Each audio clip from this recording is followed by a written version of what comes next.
Hi guys, how are we doing today? Happy Halloween everyone. Yeah, this lesson is a quick one, a kind of refresher really on Purple Haze by Jimi Hendrix. A couple of things about this song. Hopefully in the past, as this is a refresher lesson, you will have this on MP3, my version of the song, because I don't exactly play it like Jimi Hendrix played it. And also, Jimi Hendrix tuned to E flat, whereas we know that we're in E, or E standard, okay? So just so you know that, there are some backing tracks on YouTube as well that also play it in E standard tuning. So if you want another version of it, or if you don't have the MP3, I can always email it to you if you don't have it. But most of you who are learning this song should have this tune anyway, okay? So basically we've got, I think, like three main sections on it, and of course it's playing some lead guitar stuff, and that's really the kind of main deal with this song. Okay, at first I'm going to kind of explain what's going on the neck and how to play it. Then I'm going to do a playthrough with it of my version as well, just so you can kind of listen to that and see what I'm doing. Okay, so we know that this song is in E, and like loads of stuff in some of my other videos that are here on YouTube, there's a full jam session on improvising in E minor, because this has solo parts to it where pretty much you can do whatever you want as long as you're in the key of E using the big scale, remember?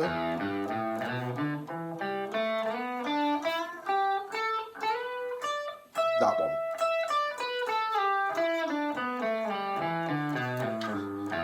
Okay, and Purple Haze is going to use little sections of that scale to form the melody, or the riff, or whatever you want to call it.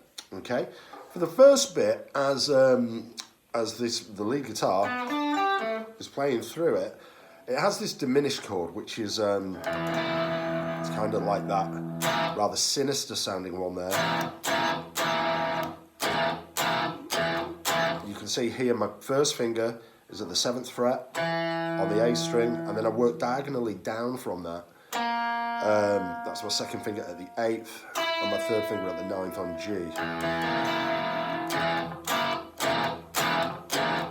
So I'm going to talk about the chords first, and then I'm going to get onto the leads, okay? So that is for the main bit, that intro part with the main guitar motif or riff. And then we're going to go into the verse, and I'm going to play this 7th shape. This is like a B7 that we use a lot up here at the 7th fret, which turns it into an E, or an E7. But this time I'm going to use my little finger here and put it at the 8th fret on the B string there, and it kind of makes it sound a bit more kind of sleazy, funky, cool sound. And that makes it an E7 with a flattened 9th. That's the technical name for this chord. Also gets referred to as the Jimi Hendrix chord. And you can pretty much play this across the neck as long as you're staying in the middle 4 strings.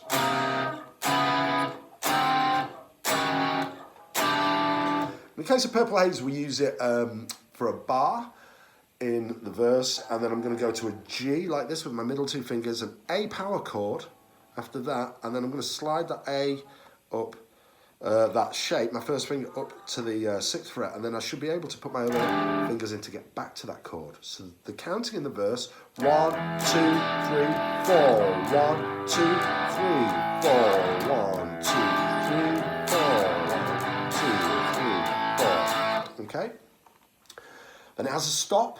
Excuse me while I kiss this guy, or actually kiss the sky, isn't it? Okay?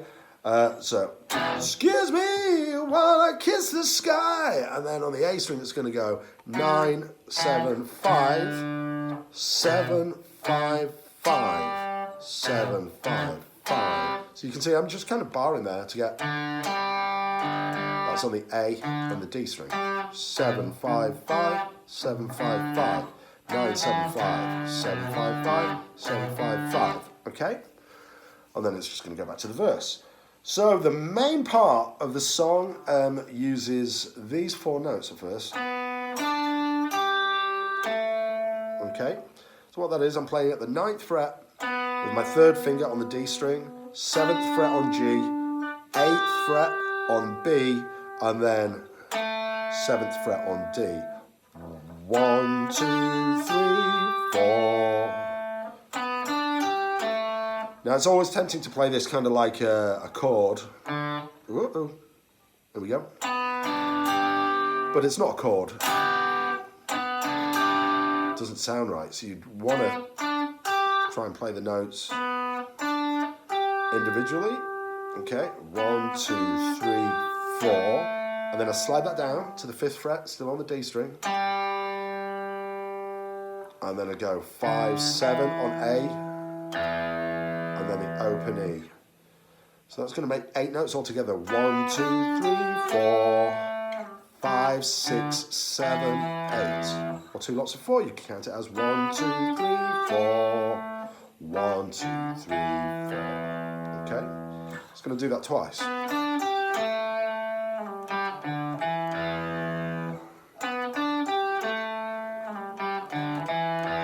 Okay? Now we get to my favourite bit, which is the bit about food. What a surprise. Now, once again, I don't play this exactly the same as Jimi Hendrix played it, okay? So if you hear a Hendrix version, you go, Tom's version didn't sound like that. Yeah, that's because I've changed it a little bit, okay? But the first one I like to do is this, and I call it potato and cheese, if you've done this before. Potato and cheese. So what I'm doing there, I'm playing 7th on A, 5 on D, 7th on A, 5 on D, and then I bend 7th on D. 1, 2, 3, 4, 5 notes. Potato and cheese. And then chicken and chips. That's 4 notes. And go on the A, 5, 7, 7, and then 3 on E. Chicken and chips. And then I'm going to use the first riff again, the first 4 notes. And then the last one, I like Chinese, okay? Okay, and that's 9 on D, 7, 7, 9 on G. 9, 7, 7, 9. 1, 2, 3, 4. Okay, so I hope that explains those lead parts for you. I'm going to do a playthrough now. Any questions, just give us a shout, okay?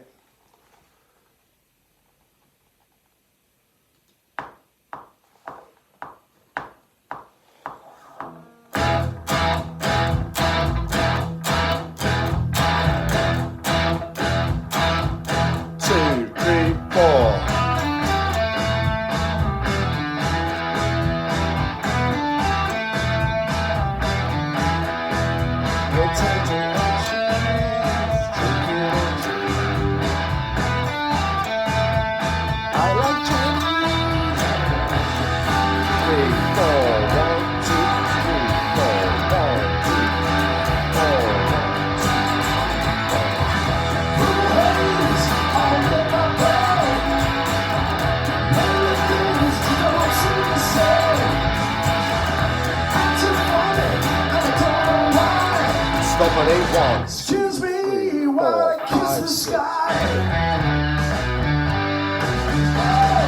Blue haze all around, and I don't know if I'm coming up or down. Am I happy or in a dream? 1, 2, 3, 4, 5, 6, 9, 7, 5, 7, 5, 5, 7, 5, 5. Here's where the solo is, so you can do anything in E.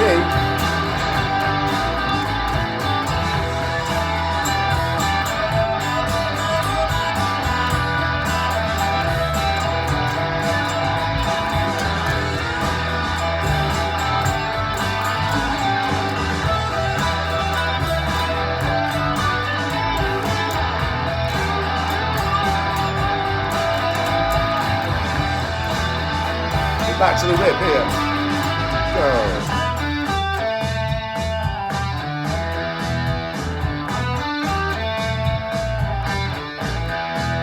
Potato and cheese, chicken and chips.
Okay, so hopefully that makes some sense, and that's going to help you out with it, okay? Get practicing, and I'll see you soon.